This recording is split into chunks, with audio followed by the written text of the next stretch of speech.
మేఘాల్లో సన్నాయి రాగం మోగింది, మేళాలు తాళాలు వినరండి, సిరికి శ్రీహరికి కళ్యాణం కానుంది, శ్రీరస్తు శుభమస్తు అనరండి.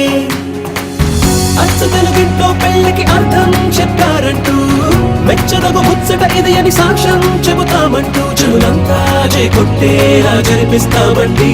అందాల కుందనపు బొమ్మవని జత చేరు